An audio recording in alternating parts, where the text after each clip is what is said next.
लेकिन ये आपकी जिम्मेदारी है कि आपकी जो बुनियादी समस्याएं हैं, शिक्षा, स्वास्थ्य, रोजगार, उन पर आपको चर्चा करना है। वोट देते समय आपको ये भी ध्यान में रखना है कि जिन लोगों को हमने 2 बार से जिताया, 10 साल सरकार में बैठने का मौका दिया, उन्होंने हमारे बच्चों के लिए क्या किया, हमारे लिए क्या किया। हमारे लिए 5 किलो अनाज तो दिया, लेकिन हमारे बच्चों को शिक्षा नहीं दी, हमारे बच्चों को रोजगार नहीं दिया। वो कहते हैं 5 किलो अनाज दे लो, कानूनी ले लो, आपके बेटे और बहू को भी 5 किलो अनाज और कानूनी दे देंगे। हम कहते हैं कि नहीं, हमारे बच्चे भी पढ़ना चाहते हैं, डॉक्टर इंजीनियर बनना चाहते हैं, तो कहते हैं पढ़ के और डॉक्टर इंजीनियर बन के क्या करेंगे, 5 किलो तो देते हैं, 5 किलो के बदले कहते हैं 10 किलो दे देंगे, कानूनी का थोड़ा पैसा बढ़ा देंगे। और मैं पूछता हूँ कि डॉक्टर इंजीनियर कौन बनेगा, तो कहते हैं वो तो हमारे बच्चे बनेंगे, आपके बच्चों को हम 5 किलो अनाज दें। तो क्या हमारा जीवन हमारे बच्चों का 5 किलो अनाज में कटेगा, कॉलोनी में कटेगा?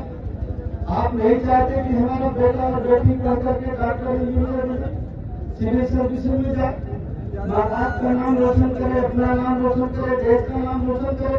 चाहते हैं कि नहीं चाहते? चाहते हैं। अगर चाहते हैं तो जिस सोच से उनको बाहर जिताया है, उस सोच को लेकर के साइकिल की बटन को दबा करके अच्छे भैया को जिता करके सोचा होगा तो आपकी समस्या।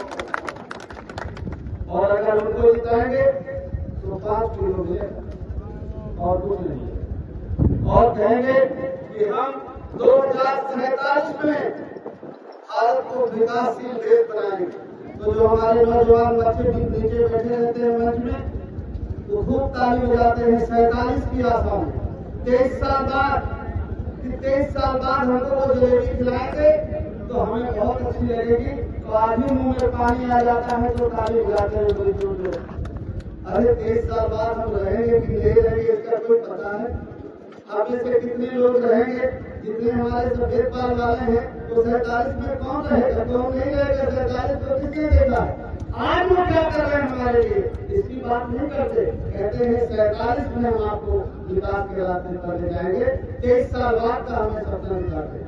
तो 23 साल बाद का सपना देखना है कि आज का सपना देखना है? आज का।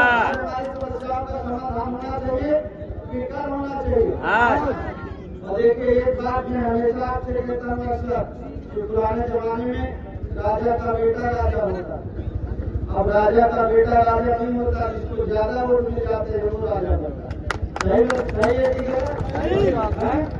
और जब से बाबा साहब अम्बेडकर ने संविधान लिखा, हमारे महापुरुषों ने देश को आजाद कराया, और आजादी के बाद हमें उन लोगों ने सोचा कि देश में राजशाही नहीं होना चाहिए, लोकतंत्र होना चाहिए, और वोट के लिए राजा चुना जाना चाहिए, और जिंदगी भर के लिए नहीं, 5 साल के लिए। अगर वो ठीक काम करे तो 5 साल बाद जनता उसे दोबारा चुने, अगर वो ठीक काम न करे तो जनता उसे खुशी से जीत लेगा। आपने तो 2 बार चुना, 2 बार में कोई विकास हुआ? कोई विकास नहीं। आमदनी 2 गुना हुई? नहीं। आपके बच्चों को रोजगार मिला? आज